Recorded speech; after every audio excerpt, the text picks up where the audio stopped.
जय माता जगदम्बे। आज तृतीय दिवस नवरात्रि का।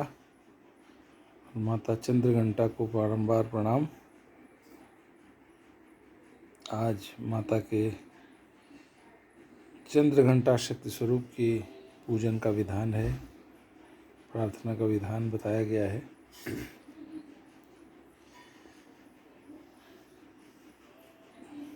और मैं तो अपने आप को धन्य मानता हूँ कि इस नवरात्रि में अगर थोड़ा भी माता का ध्यान कर पाता हूँ, बहुत ही अत्यंत ही पावन पुनीत माना गया है इसे, इस नवरात्रि के कालखंड को। और सभी सत्संग प्रेमियों का स्वागत करता हूँ। सभी को मेरा सत्संगी प्रणाम। माता चंद्रघंटा देवी को नमन। जय माता जगदम्बे, बारंबार प्रणाम।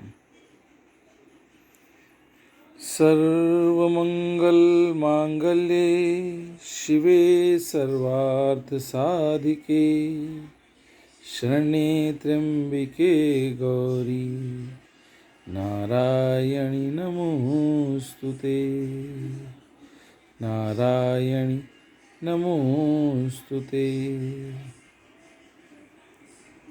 माता जगदम्बा की कृपा हम सब पर बनी रहे, ऐसी प्रार्थना हम सब करें। और मन में अपने कुछ ऐसा निश्चित करें, प्रत्येक नवरात्रि में कुछ न कुछ ऐसा मन में आत्ममंथन करें, पुनर्विचार करें कि क्या हम अच्छा कर सकते हैं, क्या बढ़िया कर सकते हैं, जो मेरे स्वयं के लिए ही नहीं बल्कि बाकी समाज के लिए भी कहीं न कहीं उपयोगी, हितकारी, चाहे परोक्ष चाहे अपरोक्ष रूप से भला कर्म जो है वो साबित हो पाएगा। ये विचार इस प्रकार का मन में एक बनाना चाहिए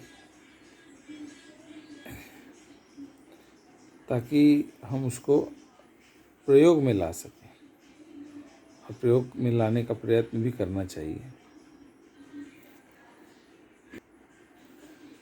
माता जगदम्बे का प्राकट्य जो है वो स्वयं ही अपने आप में बुराइयों के विनाश का प्रतीक है, बुराइयों के विनाश के लिए ही है।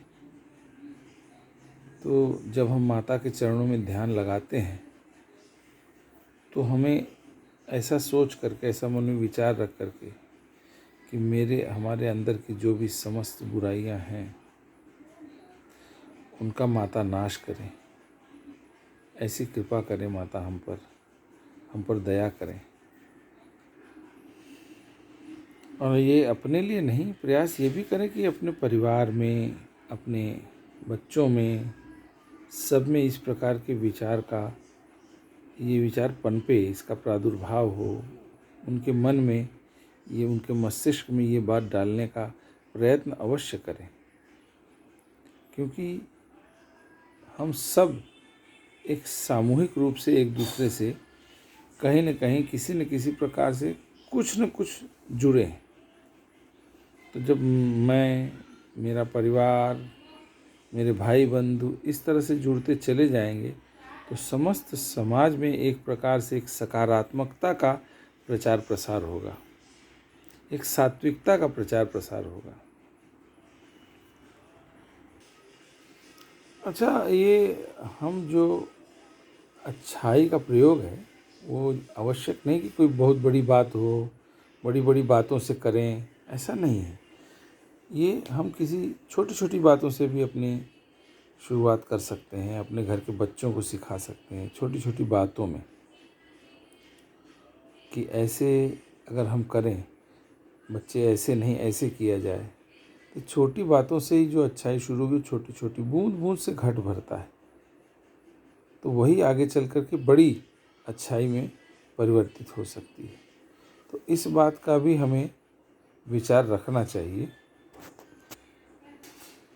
देखिए, ऐसा है कि जीवन में बड़ी बड़ी बातों के लिए शायद हम समय न निकाल सकें, लेकिन अगर छोटी छोटी बातों में ही हम अच्छाई के प्रयोग करते रहेंगे तो उसी से बड़ी बात बन जाएगी। बूंद बूंद से सागर बन जाएगा। और हम सभी यह करने का प्रयास करेंगे तो शीघ्रातिशीघ्र बन जाएगा। तब यही धरती स्वर्ग लगने लगेगी हमें, आपको, सबको। कोई इसे छोड़ना नहीं चाहेगा। हालांकि यहाँ जो भी है मोह माया है, ये सब हम जानते हैं, लेकिन कम से कम हम जितने दिन रहें, जैसे भी रहें, इतना तो हमारा प्रयास होना चाहिए कि यह धरती स्वर्ग सी लगने लगे, प्रतीत होने लगे। ये बहुत ही एक मामूली सी बात होगी, हम सब अगर सामूहिक प्रयास करें तो। बड़े आसानी से, कहने का अर्थ मेरा ये है कि बड़ी ही सहजता से हम इसे प्राप्त कर सकते हैं कि देवता भी जो है धरती की ओर देखें तो वे प्रसन्न चित्त हो जाएं कि अरे वाह, ये तो धरती ही स्वर्ग दिखाई पड़ रही है। बस आज के लिए इतना ही। एक सद्विचार का बिंदु मैंने दिया है। यदि आप सबको समझ आए, उचित लगे, अच्छा लगे तो अवश्य ग्रहण करें। इस बिंदु पर आगे बढ़ने का प्रयास करें।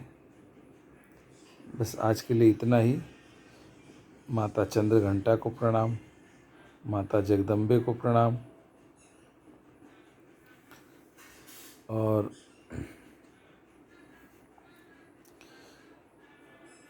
माता भवानी हम सबका कल्याण करें, ऐसी प्रार्थना हम सब करें ताकि जल्द से जल्द हम सबका भला हो सके। जय माता जगदम्बे, जय जय सिया राम।